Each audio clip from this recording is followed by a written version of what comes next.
안녕하세요. 최근에 미 국채 수익률 움직임이 심상치를 않습니다. 수익률 곡선이 아래로 팍 깔아앉은 가운데 특히 장기물 위주로 수익률이 급락을 하고 있습니다. 즉 장기물 채권 가격은 급등했다는 것이죠. 자세히 살펴보고요. 미국 주식시장에 어떤 의미가 있는지 고민해 보고자 합니다. 우선 10년물, 30년물 미 국채 수익률 그래프 감상하겠습니다. 1월 이후에 급락하는 모습이 확연합니다. 특히 10년물이 중요하기 때문에 주간 단위로 살펴본 표를 올리겠습니다. 보시면요, 1월 초부터 10년물 수익률은 1.879%에서 지속적으로 하락했습니다. 그래서 지난주 금요일 종가 1.686%입니다. 그런데 3월물, 3M으로 표시된 거, 3월물은 10일에는 오히려 올랐죠. 16일까지 올랐습니다. 수익률이. 그러다가 그 이후에 급락을 해서 금요일 종가 1.531%입니다. 2년물도 비슷하게 움직였죠. 오히려 3월물에 더 비슷하게 움직였습니다. 그런데 2월물은 이제 16일부터 하락하기 시작한 거죠. 2년물은. 그래서 보시면은 1월 16일에 3월물, 2년물이 수익률이 역전이 됐습니다. 그것이 24일에도 지속되고 있습니다. 일주일 이상. 그래서 2년물 수익률이 3월물 수익률보다 낮은 현상, 즉 장기금리가 단기금리보다 낮은 현상, 이거 다시 나타난 거 아니겠습니까?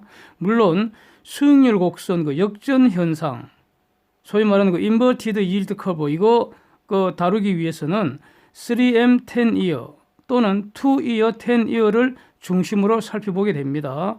그러나 분명한 것은 3월물, 2년물도 장기금리가 단기금리보다 낮게 된 것은 분명합니다. 이걸 부정할 수는 없겠죠. 그래서 아직은 3월물보다 10년물 수익률이 더 높지만은 장기물이 더 빨리 하락하는 추세가 조금만 더 지속된다면 다시 수익률 곡선 역전 현상이 발생할 수가 있습니다. 그런데 이번에는 작년보다는 파장이 더 클 수 있지 않을까, 그래서 주목이 됩니다. 자, 이렇게 된 직접적 원인으로는요, 지금 급속히 확산되고 있는 코로나 바이러스, 중공 우한 폐렴, 이 우려가 반영된 면이 많을 것 같습니다. 이게 왜 문제인가? 저는 이렇게 정리를 합니다. 사람 대 사람 전파가 확인이 됐습니다. 근데 지금 이게 바이러스라서 효과적인 치료제나 백신이 없다는 것이 근심 걱정의 본질입니다. 예. 그러니까 걸리면은 자기의 면역력으로 이겨내야 합니다. 예? 어떤 치료제 이런 약 이런 도움으로 낫는 게 아니라 자기가 이겨내야 한다는 거죠. 면역력을 강화를 하기 위해서는 일하지 말고 편안하게 쉬어야 한다는 거고요. 사람 간의 전파 가능성 차단하기 위해서는 격리시켜야 되고요. 그러니까 멀쩡하게 일할 사람 격리시켜서 놀게 해야 된다는 겁니다. 쉬게 해야 된다는 거죠. 사람이 돌아다녀야지 돈도 같이 돌아다니는 거 아니겠습니까? 그렇죠. 근데 이제 이게 시작이라는 거죠. 옛날에 사스 당시에 사망자 수가 800명이 넘었다는데 지금은 아직은 40여 명에 불과합니다. 그래서 이게 얼마나 진행될지, 어디서 멈출지 지금 알 수 없다는 게 근심 걱정의 본질입니다. 그러니까 당연히 글로벌 유행이나 대규모 사람들이 모여서 북적대는 그거 다 이제 스톱된다는 거죠. 그래서 이와 관련된 모든 재화와 서비스 소비가 스톱된다는 거 아닙니까?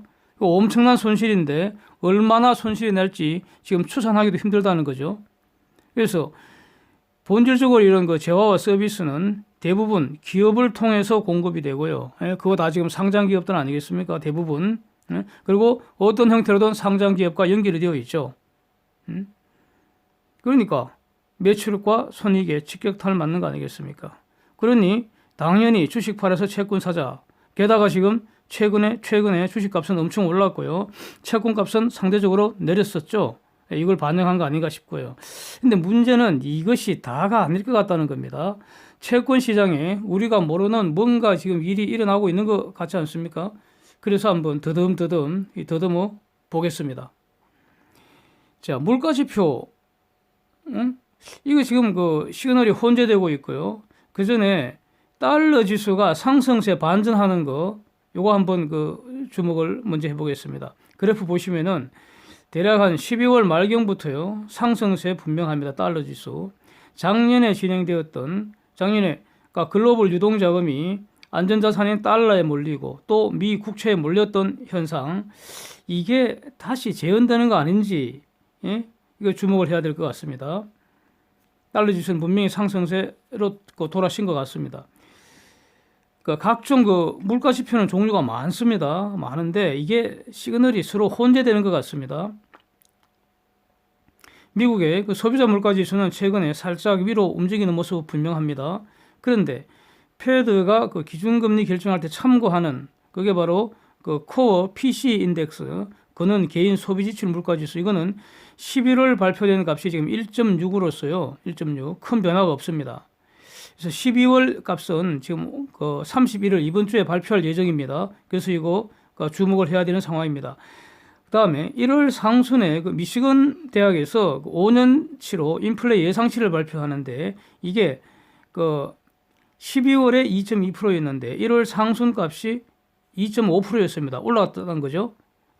근데 이게 물가 관련 빅데이터는 분명히 아니지만 그래도 이제 정교하게 참고는 하는 것인데 2월 1일 날 다시 발표 예정입니다. 그래서 이것도 주목을 해야 되는 상황입니다.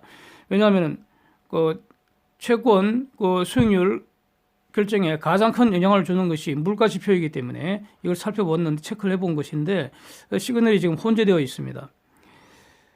그런데 여기서 페드가 중시하고 있는 게 코어 PCE, Personal Consumption Expenditure Index, 그러니까 그는 개인 소비 지출 물가 지수. 이거 지금 1.6%만 고려를 하더라도요, 인플레를 감안한 실질 금리는 미국채의 경우에도 5년물 이하는 사실상 지금 마이너스 금리라고 이렇게 평가를 해야 되지 않겠습니까? 그래서 문제는 이것이 경제적으로 어떤 의미가 있는가, 이거 판단하는 게 안고일 겁니다.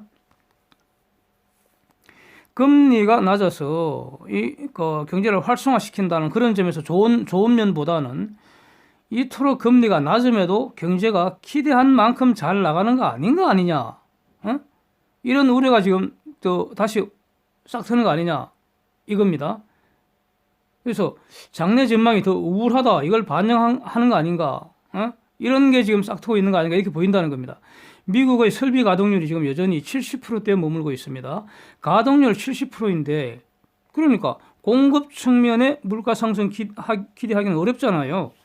그 다음에 광범위하게 설비 투자 일어날 거 이거 기대하기도 어렵지 않습니까? 가동률 70%밖에 안 되는데 아직도 설비가 남아 돈다는 거 아니겠습니까? 그 다음 우리 연휴 중에 발표된 미국의 제조업 구매 관리자 지수, 여기서 마르케트 지수가 먼저 발표되는데 이게 어제 발표된 게 크게 하락을 했습니다.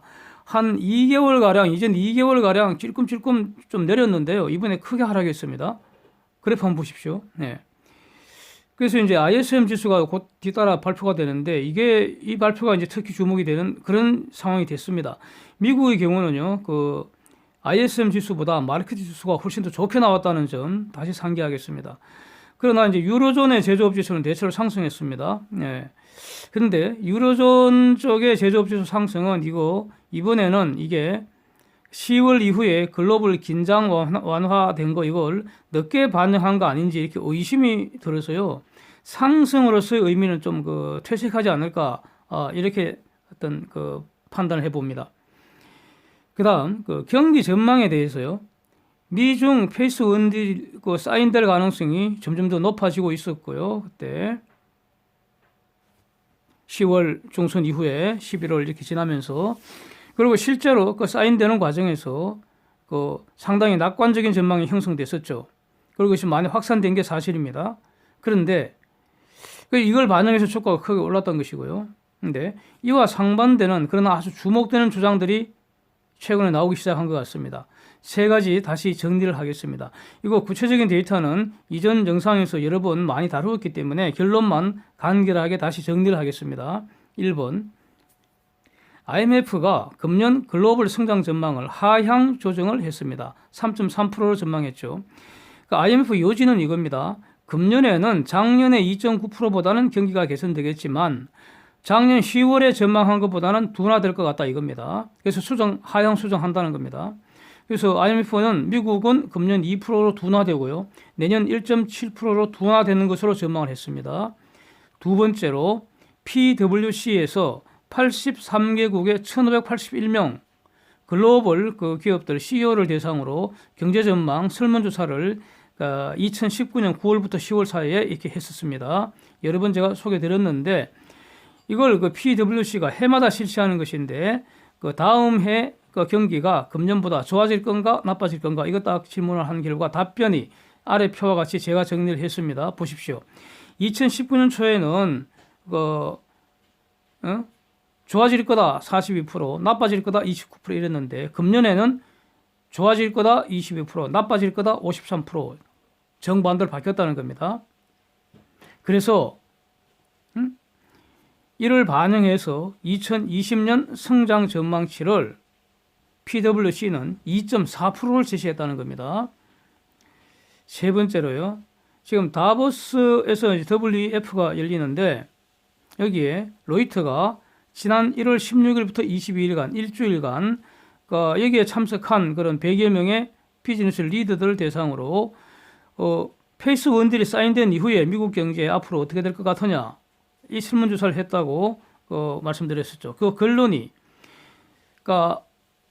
이 페이스 원딜이 사인이 됐다 하더라도 다운사이드 리스크는 어느 정도 해소되겠지만 V자 반등 같은 그런 큰 경기 회복은 없을 것 같고 완만하게 그냥 2021년 2분기까지 대략 연평균 한 2.1% 성장할 것 같다. 이렇게 전망을 했다는 겁니다. 이 값이 말이죠. 2019년 실제 미국의 성장치인 2.3%보다도 둔화되는 값이라는 겁니다. 이걸 이제 주목한다는 거죠. 그렇습니다. 그 다음에요. 또 저는 매우 중요한 그 분석 자료라고 생각이 되는데 제가 올린 자료입니다. 미국 시장 거품 가능성 검토한 영상이 있습니다. 그 내용이 이런 것이죠. 간략하게 다시 한번 정리하면요. 미국의 그 어닝 퍼 쉐어 주당 순이익 그 자료 여기에 지난 10년간 거품이 엄청 끼었을 가능성이 높다는 겁니다. 그 근거가 기업들이 부채를 왕창 늘려서 저금리 그 배경으로 부채를 왕창 늘려서 자사주 매입에 사용했다는 겁니다. 예. 그래서 퍼가 왜곡되어서 과소평가됐을 수 있다. 이를 보정할 수 있는 게 퍼가 아니라 패그 지표, PEG 지표인데 이걸 살펴봤더니 지금 이게 사상 최고치라는 거 이런 거 이제 분석해 드린 바가 있습니다. 저는 매우 중요한 거라고 생각이 돼서요. 안 보신 분들 다시 한번 참고 바랍니다. 그래서 이 모든 걸 이제 종합을 하면 최근에 급등한 미국 주식시장에 대해서 과연 이 주가가 싸기 때문에 제자리 찾아간 것이냐 아니면 오버슈팅이냐. 오버슈팅이라면은 내려야죠. 예. 이걸 이제 판단을 하기 위해서는 결국 미국 기업들의 이익이 앞으로의 이익이 결국 이거니까요. 이익이 최근 급등한 주가를 정당화시켜 줄 것인가. 그래서 이게 장기적으로 또 지속 가능하게 정당화시켜 줄 것인가. 이걸 판단해 줘야 하는 거 아닙니까? 그래서 이거 판단하기 위해서 앞으로 미국 경제의 여러 관련 데이터 확인할 필요는 이건 확실한 것 같습니다. 이거는 뭐 이론이 있을 수가 없다 이거죠. 그래서 이런 걸 확인하기 위해서는 어느 정도 좀 숨고르기 들어가는 거 아니냐. 그 방아쇠가 된 것이 코로나 바이러스 사태 아닌가. 이런 어떤 더듬어 보면 이런 결론이 가능하지 않을까 싶습니다. 예. 그렇다면 말이죠. 최근에 급등한 주식은 팔고 안전한 채권 사려는 움직임이 가시화되는 거 아닌가. 이게 이제 주목이 된다는 거죠. 그래서 우리가 경험상으로 보면 말이죠. 주가가 오르기 시작할 때는 근심 가운데 오르는 거죠. 그래서 근심의 벽을 타고 주가는 찔끔찔끔 오르는 겁니다. 그래서 그러나 이제 어느 정도 다 올랐다 해서 이익 실현하겠다 할 때는 가차없이 한꺼번에 던져버리죠. 그래서 어떨 때는 한 달 오른 거 하루 만에 다 내려버리죠. 그렇습니다. 예. 그 다음에 한국 시장은 내일까지 휴장하기 때문에 미국 시장 종가 숫자만 지금 간략히 정리하겠습니다. 한국의 휴장 기일이 늘어나서 나중에 한꺼번에 반영하기가 부담이 돼서 숫자만 일단 정리하겠습니다. 금요일 미국 3대 지수 비교적 크게 하락했습니다. 나스닥이 마이너스 0.93%입니다. 유가도 추가로 급락을 해서 WTI 54불선이고요. 달러 지수는 97.68로 올랐습니다. 자, 이상입니다. 함께해 주셔서 감사드립니다.